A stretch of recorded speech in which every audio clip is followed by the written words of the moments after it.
Tapos pang-anim na at pang-lima tanong mo si Calvin. Boss, pang ilang truck na to? Pang-lima na ko. Pang-lima. Apo. Ito ginagamit.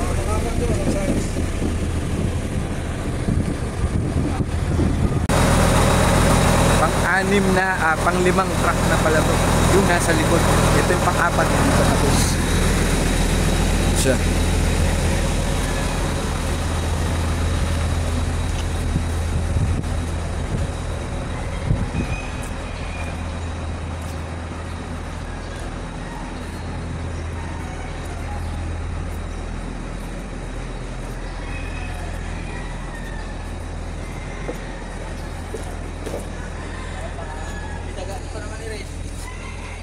Ay.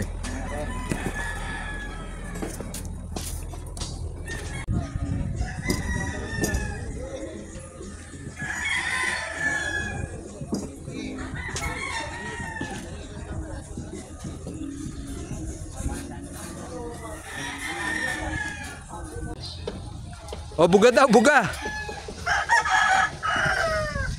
Hindi po binibigla eh, paunti-unti lang. Ayan.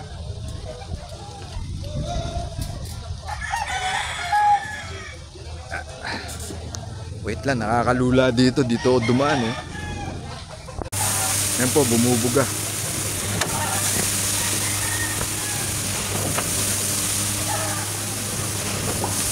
Ayaw kong lumapit din kasi titilansik.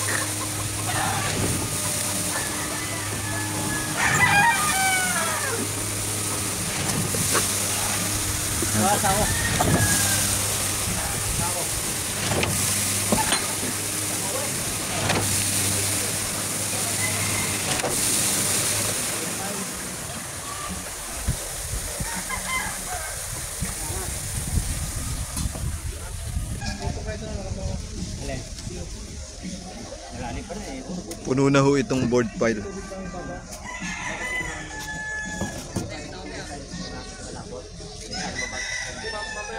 Aabutin pa rin ho talaga ito ng gabi.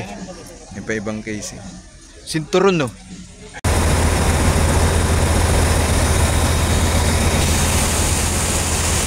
Boss, tropa.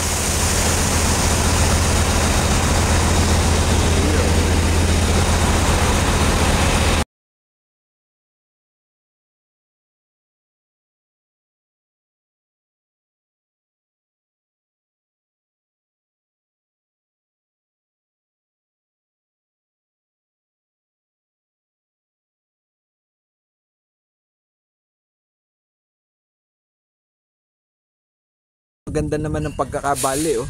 Talagang ano ah. Ha? Papaya eh. Oh, hindi daw mapapaya pang first class. Oh, oh ito oh. Ayos. Oh. Mukhang ayos kasi binigyan talaga to na ano, kumbaga materialis na maayos. Ewan ko ba bakit napasok uli natin itong construction. Mahirap na hanap buhay ito mga lods, pero dahil sa challenge na ino-offer nito, narito uli tayo para makasuporta sa mga pangangailangan natin. Kaya dun sa mga nag-aaral pa lang ngayon, mag-aral kayong mabuti, lalo na yung kumukuha ng engineering. Tularan natin yung bagong hire namin na fresh graduate na magbo-board pa lang siya. Dati daw siyang construction worker, mason, at kung ano-ano pa sa construction. Ngayon, engineer na siya. Engineering graduate pa lang pala, civil siya, pero sana makapasa siya sa board exam para maging ganap na engineer. Eto nga pala siya mga lodi. Batang Quiapo yan, batang construction pala. Nangangailangan nga pala kami ng 2 licensed civil engineer. Preferably, may experience sa DPWH flood control projects. Tulad nito mga lods na gagawa ka ng covered dam, pagkatapos ay ipapump out mo yung tubig.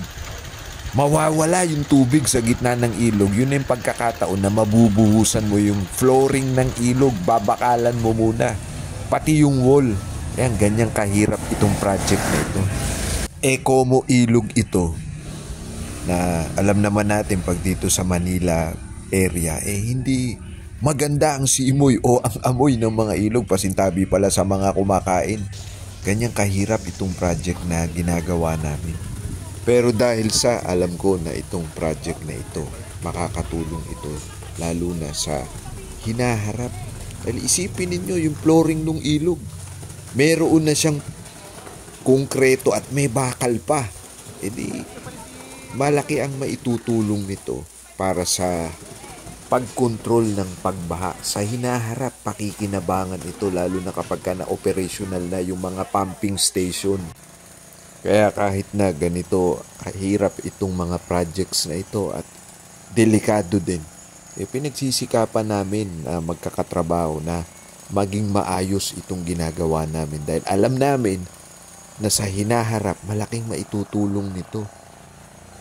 Kung sakaling sabay-sabay lang na matatapos at napopondohan ng maayos yung mga flood control projects, naniniwala ako na sa hinaharap, mawawala talaga yung baha. May pa-flash out agad yan sa tubig. Sa dagat, yung tubig ulan na nagiging sanhi ng pagbaha sa mga lansangan. May pa-flash out agad yan sa dagat. Kaya mababawasan na yung pagbaha sa mga kalsada. Halimbawa, itong ginagawa namin ngayon, marami kaming kontraktor dito sa buong estero na ito.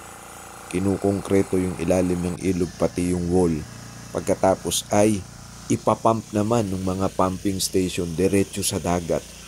Kaya maiiwasan na o mapipigilan na yung biglang pagbaha. Lalo na sa panahon natin ngayon, sabi nga ni President BBM na nagbabago yung panahon. Sabi nga niya hindi na daw angkop yung mga flood control projects, pero sa tingin ko matapos lang ito, sabay-sabay na matapos yung project ng DPWH, talagang makakatulong ito. Mahihigop yung mga tubig sa kalsada. Wag lang talaga mababarahan. Number 1 kasi na sanhi ng pagbaha. Yung mga basura na nasa mga kanal. Kaya bago ko tapusin itong video ito, shout out nga pala sa mga kasama namin sa hanap buhay na kahit na napakahirap nung trabaho namin. May mga pagkakataon, walang tulog dahil sa magdamag na magbubuhos, pati yung mga kapitbahay ng projects namin na yung barangay, nagagalit sila. Hindi nila kami naintindihan bakit gabi kami nagbubuhos. Pero yun lang talaga ang pagkakataon. Pero salamat na lang at tinitiis din nila. Pero ginagawa naman namin ng paraan na hindi kami makaabala sa kanila, lalo na sa gabi. Shout out sa inyo mga Lodi. Salamat nga pala sa panunod ninyo. Sa susunod tutorial naman tungkol dito.